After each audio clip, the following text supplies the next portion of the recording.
Am I the a-hole for backing out at the last minute because I didn't want to sleep on an air mattress? I, 27 female and 3 friends, made a last-minute plan to go to the mountains this weekend. Our group consists of a couple, let's call them Jay, 27 female, and Sam, 32 male, and 2 single friends, me and Alex, 26 male. We actually found a good Airbnb at first. It had 2 bedrooms, one with a king bed and one with 2 single beds. Alex and I were totally fine sharing the second room, as long as we had our own bed. But Jay kept saying that she wanted a pool. This is a short 2-day trip, and we're staying just 1 night. I really didn't see why a pool was a big deal. We kept going back and forth trying to decide, and the place got booked by someone else. After that, the only places we could find had just 1 bedroom, a pull-out couch, and an air mattress. Alex is recovering from an injury, so of course he shouldn't be on the air mattress. The couple immediately said they wanted the bedroom, but they're not offering to pay more for it. That leaves me with the air mattress. Jay and Sam both don't have driver's licenses, and Alex can't drive right now because of his injury, so I'm the only one who can drive us there and back. On top of that, I'm also the only one who has to work on Monday. I really don't want to be the one driving for hours, sleeping on an air mattress, and then dragging myself to work the next day all tired and sore. I genuinely hate sleeping on an air mattress. I always sleep like crap, and it just hurts my neck. So, I told them I was backing out. I told them that if they really want to do a trip like this, they need to plan it better so that everyone is comfortable.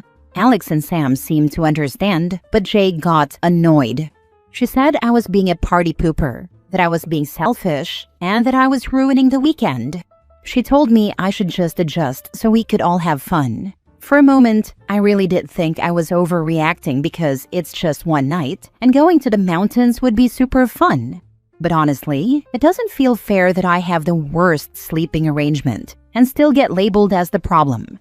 So, am I the a-hole for backing out last minute because I didn't want to sleep on an air mattress? Now for the top comments before reading the update.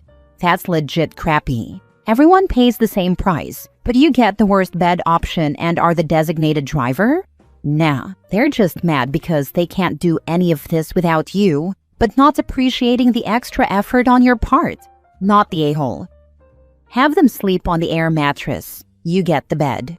Seems only fair since you are driving and have to work Monday.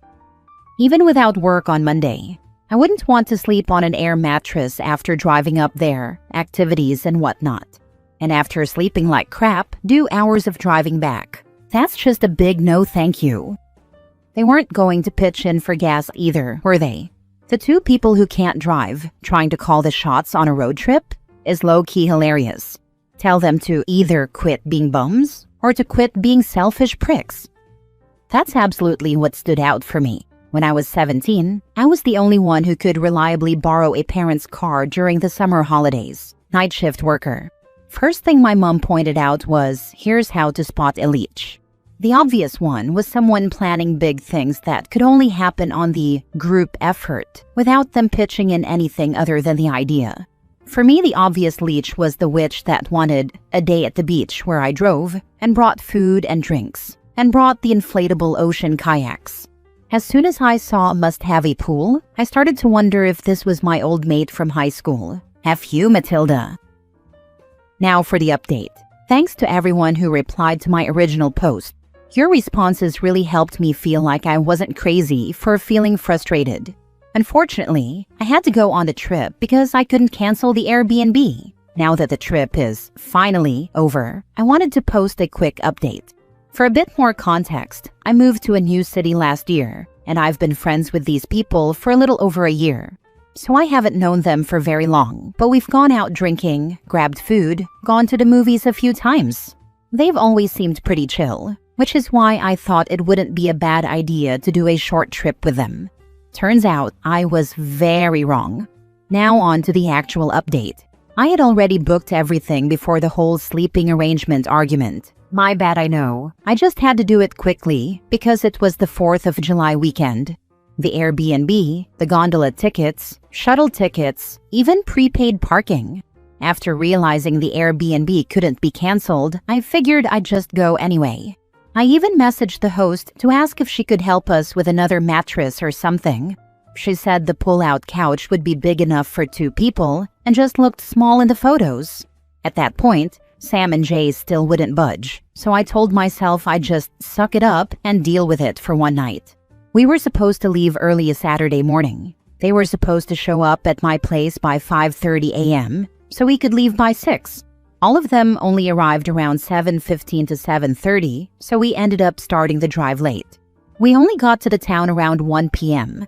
Then they took 2 hours to eat lunch, and because of that, we missed our shuttle to the gondola. When I suggested we just do a short hike instead, they said they were too tired and just wanted to get drinks at the local bar. Since I refused to drive them to the bar, they got it delivered. And they stayed up drinking on the couch, aka my bed for the night, and didn't let me sleep until 2 a.m. They got absolutely wasted and told me they weren't going to the lake the next morning and then passed out on the couch or floor. So I did get the bed, but at what cost, lol? I woke up at around 7 a.m. to cancel our shuttle tickets and started cleaning up the Airbnb before our 11 a.m. checkout. They didn't wake up until 10:30, and I had to beg them to get dressed so we could check out on time. I was so done at this point, so I drove them all back to Alex's place and went home. So we did absolutely nothing on the trip except take a 16-minute gondola ride up and down a mountain. No one has paid me back for anything. Not for the Airbnb, not for the gas, not even for the tickets. You were all right. I was just the driver and someone who helped make their trip cheaper. I don't think I'm going to be hanging out with these people anymore. I'll wait to get my money back, if I ever do, and then I'm done. It feels kind of sad because these were some of the first friends I made since moving to this city, but honestly, life's too short to spend time around selfish, inconsiderate people. Deep down, I already knew this trip would be a mess, but I had to learn it the hard way, I guess. Hopefully next time I'll spot people like this a little earlier. Lesson learned. Next story. Am I the a-hole for refusing to let my friend use my car after she basically hijacked it for 3 months and now blames me for almost losing her job? I honestly can't believe I'm even writing this because it sounds so ridiculous when I type it out. So a few months ago, my friend, let's call her Anna, not her real name, was in a really tough spot. She lost her car, didn't have savings, and was at risk of losing her job since she had no way to get there. Out of pure kindness, and maybe stupidity on my part, I offered to let her borrow my car for a few days while she figured things out. Well, a few days turned into 3 freaking months. She basically started treating my car like it was hers. She would take it every single day to work, keep it for hours afterward to run errands, and sometimes even leave trash inside. She never once offered to pay for gas, oil changes, or any maintenance. I tried hinting, but she would always say, "Oh, I'm broke right now," or just ignore it completely. It got to a point where I had to ask permission to use my own car. Once I had an important appointment, and she got mad at me because I inconvenienced her schedule by needing my own car. I was literally paying for gas that she used up, and she didn't even have the decency to top it off once. Finally, I snapped. I told her she couldn't borrow it anymore, that I was done being taken advantage of, and that she needed to figure out another way to get to work. I said this as nicely as possible, but firmly. She completely lost it. She started screaming at me, saying I was ruining her life and sabotaging her future. She claims she has no way to get to work now, except taking the bus, and that she's been over an hour late every day since I selfishly took back my car. She even had the nerve to tell me that it's my fault she's been getting written up at work and is now at risk of getting fired. Now she's guilt-tripping me nonstop. She's texting me at all hours, saying she can't believe I'd do this to a friend, that I'm heartless, and that I owe her more support after everything she's been through. On top of that, some mutual friends are taking her side, saying I should have at least given her more warning or helped her find a new solution first. I genuinely feel bad that she's struggling, but at the same time, I feel like she massively crossed a line and took advantage of me for months. I never agreed to be her personal free Uber. So, am I the a-hole for finally saying enough is enough and taking my car back, even if it means she might lose her job? Or should I have done more to help her transition? I honestly feel so conflicted, but also kind of furious. Would love to hear if I'm totally out of line, or if anyone else has dealt with something like this. Now for the top comments. Definitely not the a-hole. She leeched off you for months, ignored boundaries, agreed upon timeline, and now blames you for her lack of planning. If your mutual friends are so concerned, they're welcome to help her out. Plus, there's other options like Uber, leasing a car, carpooling, etc., especially if using buses doesn't work for her. You were more than generous, and she took advantage. Thank you. I also suggested work friends too, etc. Just tell the freeloader to get lost and be done with her. You've been so far beyond nice. She feels like she can treat you this way. Show her she's wrong. Maybe she needs to take an earlier bus. It's not your fault she's an entitled moron. Block her. What I'd like to know is, in the 3 months she had access to the car, why she wasn't saving for at least a down payment for a used car. I know the answer is that she was probably blowing her money while she was on her errands and was banking on this being a permanent arrangement as a term of retaining her as a friend, since she believes friends should be happy to be treated as doormats. Putting the effort to retain her as a friend is not worth what she's putting OP through. Not the a-hole. Next story. Am I the a-hole for dumping dinner in the trash and asking my family not to stay at my place again? My family's visiting for a couple of days. My brother, his wife, and their 2 kids. I tried to be a good host and cooked a nice dinner for everyone on their last evening here, even though I had a busy day at work. For context, my house has an open floor plan, so we were all in the same area. I let everyone know that dinner was ready, but no one came to the table. I thought maybe they hadn't heard me because the TV was on, so I repeated myself but still got no response. I went ahead and made my plate and sat down to eat. Meanwhile, my brother's wife was watching Facebook videos, my brother was watching football, and their kids were playing video games. When I finished eating, I picked up my plate and asked if anyone was going to eat.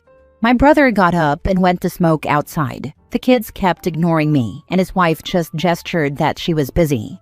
After 20 minutes, the food was cold, so I threw it away. I wished them good night and told them I wasn't their servant, and that the least they could do was acknowledge the effort someone puts into cooking for them. I also told my brother he wasn't welcome to stay at my place again. Edit. I had cooked fried fish. It doesn't reheat well. I didn't want my house to smell bad either. The family eats fish, and a few days ago, my brother mentioned he missed Mom's old fried fish recipe. So I decided to cook it for them. Now for the top comments. Rude as heck for those people to act that way, and they're teaching their kids the same behavior. You are not the a-hole. No way. I would have probably said some more choice words if I were you, I'll tell you that. What's most upsetting is the lack of acknowledgement. Their kids wouldn't even look up from their phones, and his wife just waved her hands to signal she was too busy to pay attention. It sounds like they just pretended you weren't there. That's so deeply insulting, I would have reacted the same way. Like, aren't they there to visit and spend time with you? If they were just using your house like a hotel, they can stay in one next time. That's what made me upset. It made me feel like they were using my home as a hotel and I was an inconvenience. Not the a-hole, but I doubt this is unusual behavior from them. Stop hosting. Hotels and restaurants exist. His wife and kids are a bit entitled, so their behavior isn't abnormal. You're the a-hole if you host again. No reason to put willingly yourself in an unfair situation. Hopefully this is their last visit. Last story. Am I the a-hole for telling my husband to just let his mom keep the inheritance, since she clearly doesn't want to give it because of me? So here's the deal. I've been married to my husband for almost 3 years now. Things aren't perfect, but we are holding it together. I work part-time while studying, and he's full-time at a job that honestly drains him. We're trying to build something, not just for now, but long-term. You know, buy a little place, maybe have a kid someday, finally breathe. Now his mom, she's always been weird with me. Like, not directly rude, but the kind of person who'll smile at you while twisting the knife. At first, I thought it was just me being paranoid, but over time the little digs piled up. Like when she said she missed the old him before he got married. Or when she told him in front of me that some women just want to ride on someone else's hard work. Gee, wonder who she meant. Anyway, here's where it gets real. His father passed a while back and left a sizable inheritance. Nothing huge, but enough to help us put a down payment on a house. The money is technically in his mom's name for now, but it was meant to be shared among the kids eventually.